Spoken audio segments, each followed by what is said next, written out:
This soap batch was supposed to be a simple soy wax experiment. That was the plan. I was using soy wax, stearic acid, murumuru butter, and illipe butter because I wanted a firm, long-lasting bar with a thick, creamy lather. On paper, everything looked like it should work, but the second my lye solution hit those warm oils, the entire batch started solidifying almost immediately. Not tracing, not behaving, just solidifying. The oils in the lye solution wouldn't stay together, the batter started separating, the color morphed, and by the next day I had oil, fragrance pockets, lye pockets throughout the soap. At that point, this batch was not safe to use as it was. So instead of throwing the whole thing away, I rebatched it. I corrected the missing oils, added solvents, and turned this failed cold process soap into a homemade melt and pour soap. And honestly, the final bars really shocked me.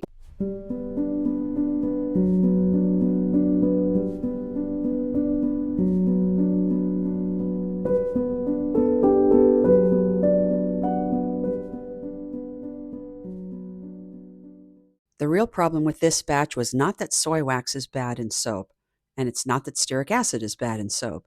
The problem was that this formula stacked too many fast structuring ingredients into one cold process batch. That matters because soap batter needs time to become a stable emulsion before it starts setting up. When a formula contains a lot of high melt, hardening, or fast structuring ingredients, the batter can begin thickening before everything is evenly combined. That's where makers get fooled. It can look like trace, but it may not be true trace. True trace means the oils in lye solution have formed a stable emulsion. False trace means the mixture looks thick because fats, waxes, or fatty acids are cooling, solidifying, or structuring too quickly. Those are not the same thing. And if you mistake false trace for real trace, you can end up pouring soap batter that was never properly emulsified in the first place. In this batch, the formula looked reasonable on paper because each ingredient had a purpose, but the combination created a narrow process window. The soap did not have enough time to fully come together before the structure started locking up. That is the core problem. Not one bad ingredient, not one simple mistake, a formula architecture that moved faster than the emulsion could stabilize. When this kind of problem happens, the consequence is not just thick batter. Thick batter is annoying, but thick batter can still be usable if the emulsion is stable. The real danger is thick batter that is not actually emulsified. That's when the batch can separate, leak oil, develop pockets, or cure unevenly. And once that starts happening, you are no longer dealing with a cosmetic design problem. You're dealing with a safety and stability problem. For the maker, that means you may see oils sitting on the top, fragrance leaking out, soft or wet pockets, crumbly areas, or hard waxy chunks in the same batch. You may also see lye pockets, and that changes everything. A lye pocketed soap is not something you fix by giving it a longer cure and hoping for the best. Cure time does not magically correct an uneven lye balance.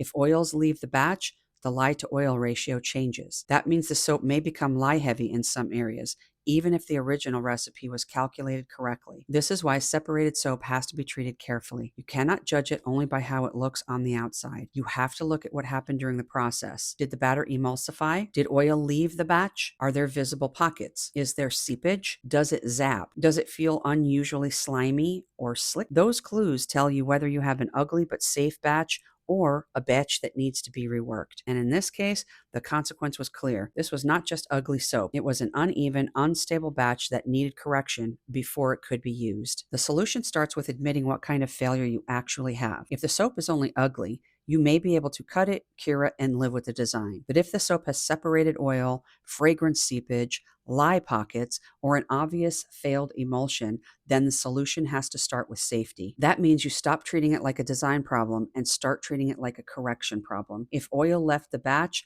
that oil has to be accounted for. Otherwise, the soap can remain lye heavy no matter how pretty you make it later. The second question is whether the soap can be made uniform again. That is where rebatching becomes useful. Rebatching gives you heat, time, and mixing so the soap can be softened, corrected, and brought back together. Once the batch is cooked more evenly, you can test it again and decide whether it is worth taking further. For this batch, I did not stop at the rebatch. I turned it into homemade melt and pour soap because that gave the failed soap a better second life. That was the real fix here. Not pretending the original batch worked, not hiding the failure, not throwing more color on top and hoping nobody would notice. The fix was to rework the soap into a completely different format. That's the promise promise of this kind of rescue. You may not always be able to save the original plan, but if you understand the failure, you may still be able to save the batch. Sometimes the best solution is not forcing the soap to become something that it's not. Sometimes the best solution is letting it become what it can still be.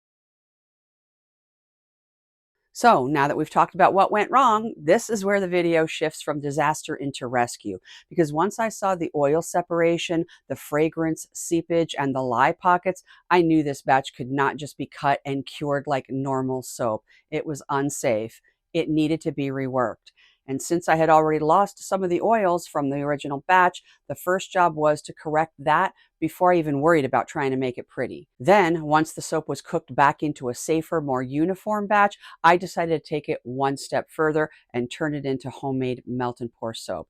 So now let's walk through exactly what I added, why I added it, and how this failed soy wax soap turned into something that I actually wanted to keep it and use it.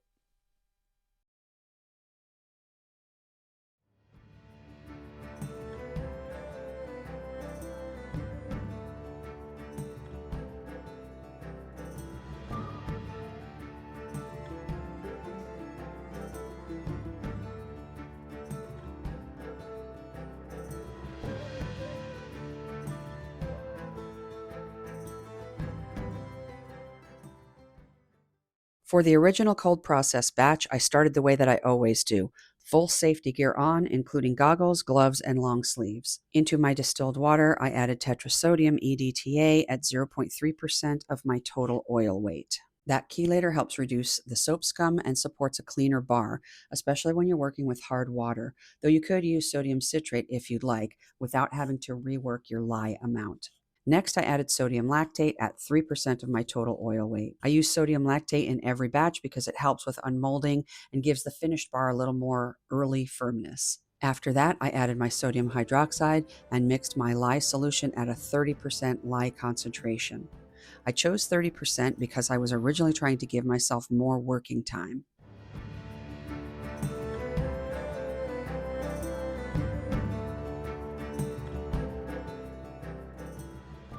In a separate heat-safe bowl, I had the more structural part of the recipe. That included stearic acid at 3%. Now, 3% stearic acid is not outside normal soap making use, and that is part of why this experiment was so interesting. I also had illipe butter at 13%. Illipe butter is a hard butter that can help build firmness and a creamy, stable lather. Then I had murumuru butter at 15%. Murumuru is another firm, high-structure butter, and I chose it because I wanted that rich, creamy feel in the finished bar. And then I had fully hydrogenated soybean, also known as soy wax, at 13%. This was the main experiment in this recipe. Soy wax is used by some soap makers to increase hardness, support longevity, and help build a firmer finished bar. In a second bowl, I had my liquid oils. That was fractionated coconut oil at 7%. In this formula, the fractionated coconut oil is not behaving like regular 76-degree coconut oil. It's a liquid oil here, and it helps add a lighter feel to the recipe. Then I had castor oil at 7%. Castor oil supports bubbles and helps stabilize the lather, which matters in a formula this heavy in hard fats and butters. Next was apricot kernel oil at 12%. That gives the bar some conditioning value and helps soften the feel of the finished bar. And the largest liquid oil in the formula was sweet almond oil at 30%. That was there for conditioning, mildness, and to help balance out all those harder, more structural ingredients. I melted the entire hard fat bowl down until everything was fully liquid and sitting around 164 degrees Fahrenheit. I also heated the liquid oils too because I did not want to pour cooler liquid oils into that hot melted hard fat phase and accidentally trigger early solidifying. Once both of the oil portions were warm, I combined them and added BHT at 0.3% of my total oil weight.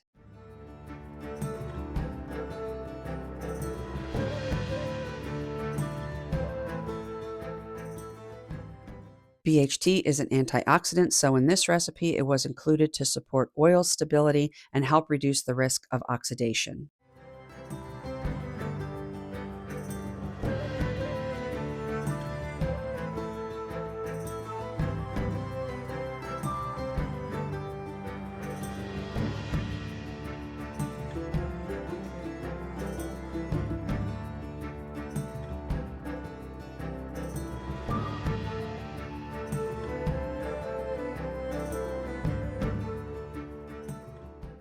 At that point, my lye solution had cooled to about 148 degrees Fahrenheit. My oils were still warm at around 163 degrees Fahrenheit. Everything looked like it should be in the right range. But the moment that I added the lye solution to the oils, the batch started solidifying almost immediately. I tried hand mixing first, but I didn't want to overstick blend and make the situation worse. But I could see very quickly that the oils in the lye solution were not forming a stable emulsion. So I used the stick blender in short bursts, then switched back to hand stirring and kept going back and forth trying to bring the batter together. It just would not cooperate. At that point, I knew the batch had failed, and I still tried to get it into the mold anyways. I separated it into two portions. The first portion was supposed to be green, but as soon as I added the green colorant, it morphed to orange.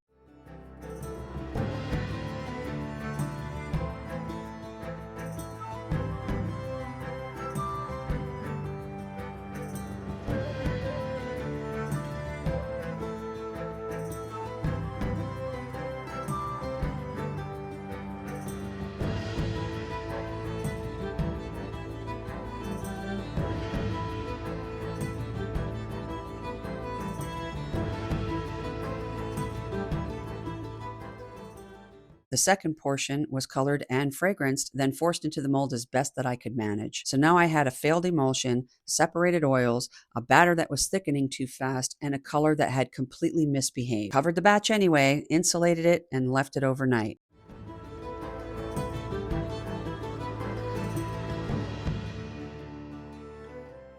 The next day, the problem was obvious.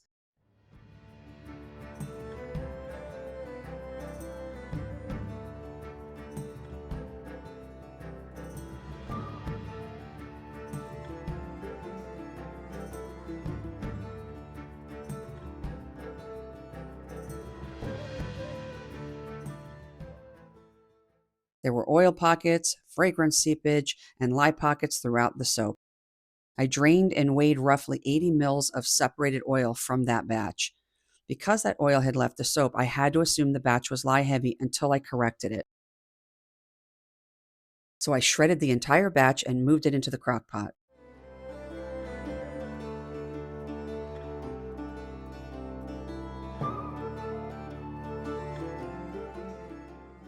Before rebatching, I made a 10% soap solution using 1 gram of soap and 9 grams of distilled water.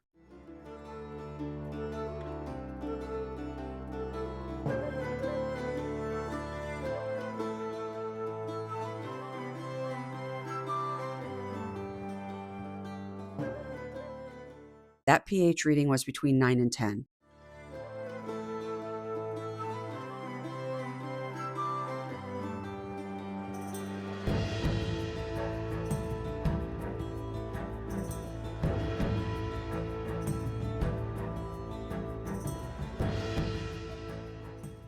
Then I added 2 ounces of distilled water to the shredded soap. That small amount of water was just there to help the shreds soften and move in the crock pot. This is not a situation where I wanted to flood the batch with water.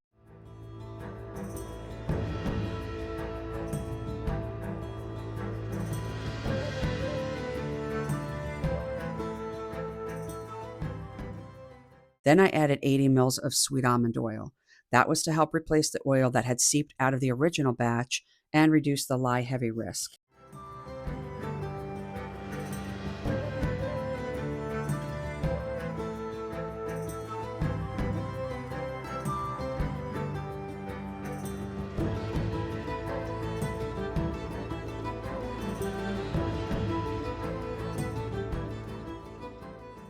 I mixed everything well and let it cook for about 40 minutes, stirring throughout the cook. After that, I made another 10% solution using the cooked soap.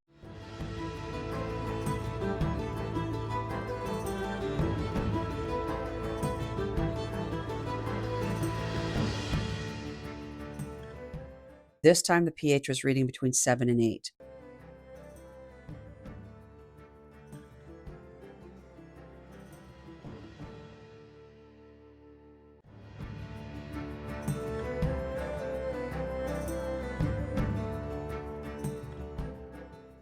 From there, I moved into the rescue color. The original colors were not worth saving, so I used Australian olive clay mixed with moss green oxide.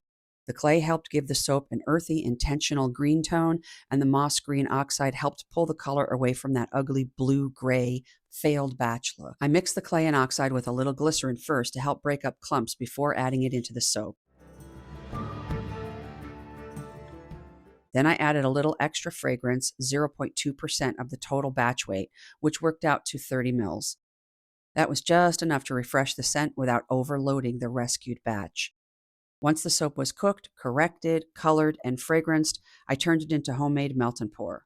For that, I used a solvent blend made of 1/3 propylene glycol, 1/3 glycerin, and 1/3 sorbitol. Propylene glycol helps with meltability and helps the soap remelt more smoothly. Glycerin adds humectancy and adds softness to the texture of the base. Sorbitol also supports meltability and gives the finished bar a better feel when it's remelted and poured. Altogether, I used 8 ounces of that solvent blend for a 5.7-pound batch. You can use however little or however much solvent that you think is necessary to get your batch liquid enough to be pourable. But just a word of caution, don't use too much, or your batch is never going to harden up in the end and it's going to feel like rubber. Once everything was mixed thoroughly, I poured the main batch into the mold and had 399 grams of extra soap, which I poured into a separate mold. And that makes sense given all of the additional fragrance, oils, and solvents that I used. I spritzed the tops with alcohol and let everything firm up. About an hour later, the soap was firm enough to unmold. And that is one of the interesting things about this type of homemade melt and pour. It does not feel exactly like commercial melt and pour bases. The feel is completely different, and some of that depends on the solvents that you use and the original soap formula that you started with. But this blend works well for me, and I wanted the soap to remelt and remold. I've tried just glycerin, and the finished soap is extremely sticky and soft.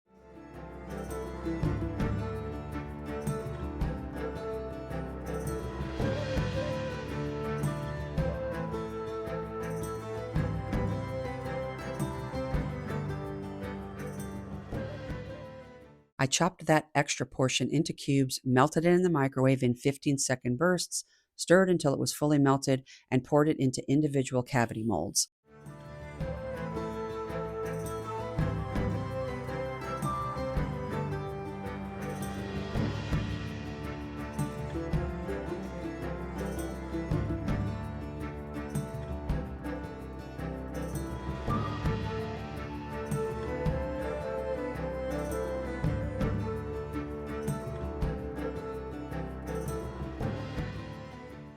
While those were setting up, I cut the main batch into logs and then into bars, and after everything was unmolded, I tested the lather.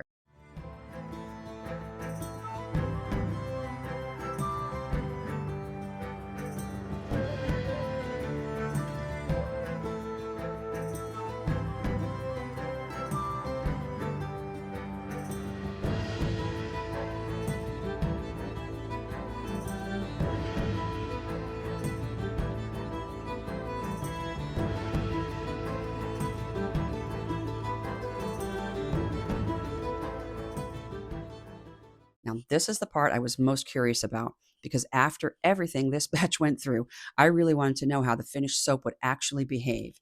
This is only about a day old at this point, so I was not expecting perfection. But as soon as I started working the bar underwater, I could feel that it was already giving me a thick, creamy slip. And then the lather started building. Not a thin, sad lather, a real creamy lather.